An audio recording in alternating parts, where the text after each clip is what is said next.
ಯೇಸುವಿಗೆ ಸ್ತೋತ್ರ. ಇಂದು 4 ಆಗಸ್ಟ್ 2026. ಎಲ್ಲರಿಗೂ ಶುಭ ಮುಂಜಾನೆ.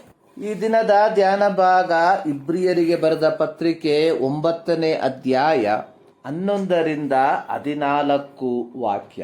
ಆದರೆ ಕ್ರಿಸ್ತನು ಈಗ ದೊರೆತಿರುವ ಮೇಲುಗಳನ್ನು ಕುರಿತು ಮಹಾಯಾಜಕನಾಗಿ ಬಂದು ಕೈಯಿಂದ ಕಟ್ಟಲ್ಪಡದಂತ, ಅಂದರೆ ಈ ಸೃಷ್ಟಿಗೆ ಸಂಬಂಧಪಡದಂತ ಘನವಾಗಿಯೂ ಉತ್ಕೃಷ್ಟವಾಗಿಯೂ ಇರುವ ಗುಡಾರದಲ್ಲಿ ಸೇವೆಯನ್ನು ಮಾಡುವವನಾಗಿ ಓತಗಳ ಮತ್ತು ಹೋರಿಕರಗಳ ರಕ್ತವನ್ನು ತೆಗೆದುಕೊಳ್ಳದೆ ಸ್ವಂತ ರಕ್ತವನ್ನೇ ತೆಗೆದುಕೊಂಡು ನಮಗೋಸ್ಕರ ನಿತ್ಯ ವಿಮೋಚನೆಯನ್ನು ಸಂಪಾದಿಸಿಕೊಂಡವನಾಗಿ ಒಂದೇ ಸಾರಿ ದೇವರ ಸನ್ನಿಧಾನಕ್ಕೆ ಪ್ರವೇಶಿಸಿದನು. ಹೋತ ಹೋರಿಗಳ ರಕ್ತವು ಹೊಲೆಯಾದವರ ಮೇಲೆ ಚೆಲ್ಲುವ ಕಡಸಿನ ಬೂದಿಯು ಶರೀರದ ಹೊಲೆಯನ್ನು ಹೋಗಲಾಡಿಸಿ ಪವಿತ್ರ ಮಾಡುವುದಾದರೆ, ನಿತ್ಯಾತ್ಮನಿಂದ ತನ್ನನ್ನು ತಾನೇ ನಿರ್ದೋಷಿಯನ್ನಾಗಿ ದೇವರಿಗೆ ಸಮರ್ಪಿಸಿಕೊಂಡ ಕ್ರಿಸ್ತನ ರಕ್ತವು ಎಷ್ಟೋ ಹೆಚ್ಚಾಗಿ ನಮ್ಮನ್ನು ನಿರ್ಜೀವ ಕರ್ಮಗಳಿಂದ ಬಿಡಿಸಿ ನಾವು ಜೀವವುಳ್ಳ ದೇವರನ್ನು ಆರಾಧಿಸುವವರಾಗುವಂತೆ ನಮ್ಮ ಮನಸ್ಸನ್ನು ಶುದ್ಧೀಕರಿಸುವುದಲ್ಲವೇ.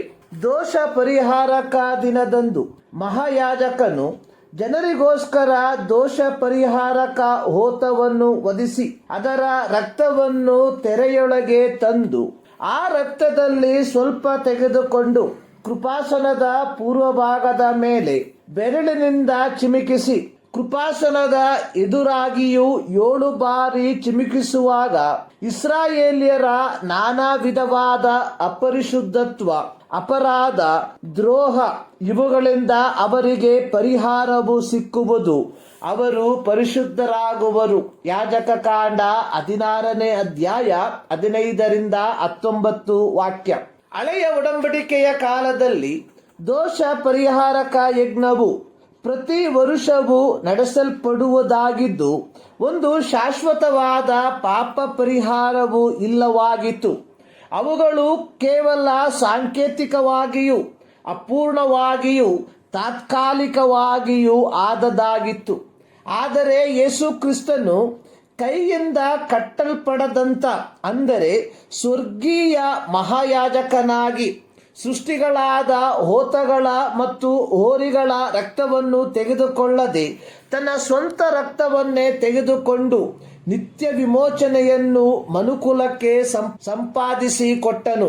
ಅಂದರೆ ಯೇಸು ಕ್ರಿಸ್ತನು ತನ್ನ ರಕ್ತದ ಮೂಲಕ ಮನುಕುಲದ ಹಿಂದಿನ ಕಾಲದ, ವರ್ತಮಾನ ಕಾಲದ, ಭವಿಷ್ಯತ್ ಕಾಲದಲ್ಲಿ ಸಂಭವಿಸಬಹುದಾದ ಪಾಪಗಳಿಂದಲೂ ಮನುಕುಲವನ್ನು ಶುದ್ಧಪಡಿಸತಕ್ಕವನಾದನು. ಯೇಸು ಕ್ರಿಸ್ತನು ಮನುಕುಲಕ್ಕೆ ನಿತ್ಯ ವಿಮೋಚನೆಯನ್ನು ತನ್ನ ರಕ್ತವನ್ನು ಕಲ್ವಾರಿಯ ಶಿಲುಬೆಯ ಮೇಲೆ ಸುರಿಸುವುದರ ಮೂಲಕ ದಯಪಾಲಿಸಿರಲಾಗಿ ಆ ರಕ್ಷಣೆಯು ಪೂರ್ಣಗೊಂಡ ಈ ವಾಗ್ದಾನದ ಒಡಂಬಡಿಕೆಯ ಮೇಲೆ ಆಧಾರಗೊಂಡಿದೆ. ಯೆಹೋವನು ಸೈತಾನನಿಗೆ ಹೇಳಿದ್ದು, ಈಕೆಯ ಸಂತಾನವು ನಿನ್ನ ತಲೆಯನ್ನು ಜಜ್ಜುವುದು. ಆದಿಕಾಂಡ 3:15. ಹೀಗಿರಲಾಗಿ ಪ್ರೀತಿಯ ದೇವಜನರೇ, ಯೇಸು ಕ್ರಿಸ್ತನ ಶಿಲುಬೆಯ ಮರಣದಿಂದ ಪಾಪ ಕ್ಷಮಾಪಣೆಯನ್ನು ಹೊಂದಿಕೊಂಡಿರುವ ನಾವುಗಳು 2 ಕೊರಿಂಥ 5:17 ಬರೆದಿರುವ ಪ್ರಕಾರ, ಯಾವನಾದರೂ ಕ್ರಿಸ್ತನಲ್ಲಿದ್ದರೆ ಅವನು ನೂತನ ಸೃಷ್ಟಿಯಾದನು, ಇಗೋ ಪೂರ್ವಸ್ಥಿತಿ ಹೋಗಿ ಎಲ್ಲ ನೂತನವಾಯಿತು, ಇದೆಲ್ಲ ದೇವರಿಂದಲೇ ಉಂಟಾದವು. ಹೀಗಿರಲಾಗಿ ನಾವುಗಳು ನಮ್ಮ ಐಹಿಕ ಜೀವಿತ ಯಾತ್ರೆಗಳಲ್ಲಿ ಒಂದು ನೂತನ ಸೃಷ್ಟಿಗಳಾಗಿ ಬಾಳ್ವೆ ಮಾಡತಕ್ಕದಾಗಿದೆ. ಈ ಮುಂಜಾನೆಯಲ್ಲಿ ಸರ್ವಶಕ್ತನಾದ ದೇವರು ಈ ಅಧ್ಯಯನದ ಮೂಲಕ ನಿಮ್ಮನ್ನು ಆಶೀರ್ವದಿಸಲಿ.